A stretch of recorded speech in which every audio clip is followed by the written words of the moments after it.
کشتی بھی نہیں بدلی دریا بھی نہیں بدلا، کشتی بھی نہیں بدلی دریا بھی نہیں بدلا، اور ڈوبنے والوں کا جذبہ بھی نہیں بدلا۔ ہے شوق سفر ایسا ایک عرصے سے یارو، ہے شوق سفر ایسا ایک عرصے سے یارو، منزل بھی نہیں پائی رستہ بھی نہیں بدلا۔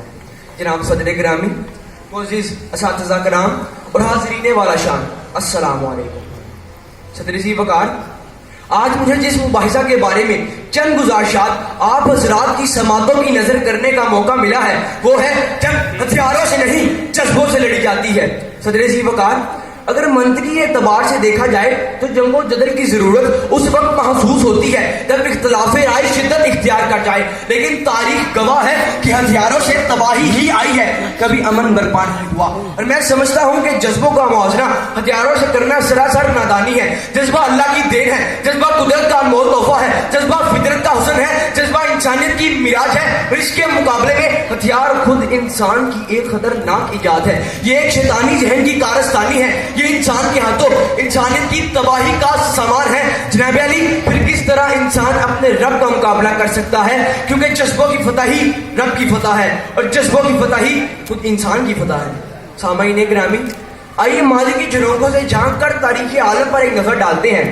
حضرت آدم علیہ السلام کی شیطان سے جنگ ہو، یا حضرت نوح علیہ السلام کی اپنی قوم سے، حضرت یوسف علیہ السلام کے اپنے بھائیوں سے جنگ ہو، یا حضرت عیسیٰ علیہ السلام کی بنی اسرائیل سے، حضرت موسیٰ علیہ السلام کی فرعون سے جنگ ہو، یا حضرت ابراہیم علیہ السلام کی بتوں سے، ہر معرکہ میں فتح ہمیشہ جذبوں ہی کی ہوئی ہے۔ سامعین گرامی، میں اپنے مخالفین کو بتانا چاہتا ہوں کہ ہتھیاروں کی بھرمار ہو، چاہے اوزاروں کے انبار ہو، فوج کی شلگار ہو، چاہے تلواروں کی چھنکار ہو، اگر سچا جذبہ موجود نہیں تو کچھ بھی نہیں۔ دنیا دیکھ چکی ہے کہ ہر طرح کے جنگی ساز و سامان سے لیس کفار کے 1000 کے لشکر کے مقابلے میں 313 مجاہدین شیشہ پلائی دیوار بن گئے۔ نہ ہتھیار تھے، نہ اوزار تھے، اور نہ ہی عددی برتری حاصل تھی، لیکن جب جذبوں نے 313 کو لڑایا تو چشمے فلک نے دیکھا کہ جنگ ہتھیاروں سے نہیں جذبوں سے لڑی جاتی ہے۔ کافر ہے تو شمشیر پہ کرتا ہے بھروسہ، کافر ہے تو شمشیر پہ کرتا ہے بھروسہ، مومن ہے تو بے تیغ بھی لڑتا ہے سپاہی، کافر ہے تو ہے تابع تقدیر مسلمان، کافر ہے تو ہے تابع تقدیر مسلمان، مومن ہے تو وہ آپ ہے تقدیر الہی۔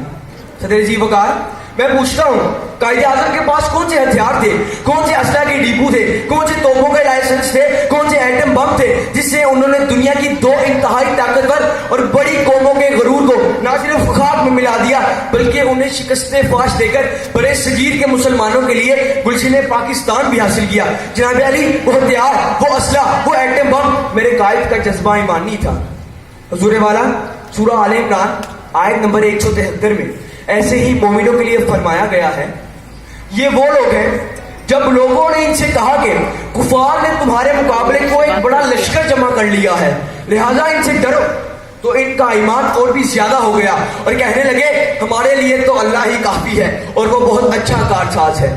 حاضرین محترم، دور نہ جائیے، ماضی قریب کے 2-4 ورق الٹ کر دیکھتے ہیں۔ 1965 میں پاکستانی جیالوں نے وطن عزیز سے 5 گنا بڑی فوجی قوت ہندوستان کو ایسے ناکو چیلنج چپوائے کہ وہ سلامتی کونسل سے امن و صلح کی بھیک مانگنے پر مجبور ہو گیا۔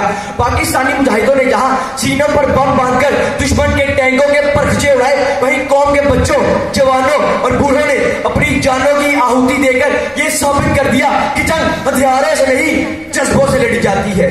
میرے عزیز ساتھیوں، اگر اقوام عالم پر ایک نظر دوڑائیں تو ہمیں معلوم ہوگا کہ چیچنیا کے مسلمان کس طرح نہتے ہونے کے باوجود روسی استعمار سے اپنی آزادی کے لیے نبرد آزما رہے اور دین اسلام کی شمع روشن کیے رہے۔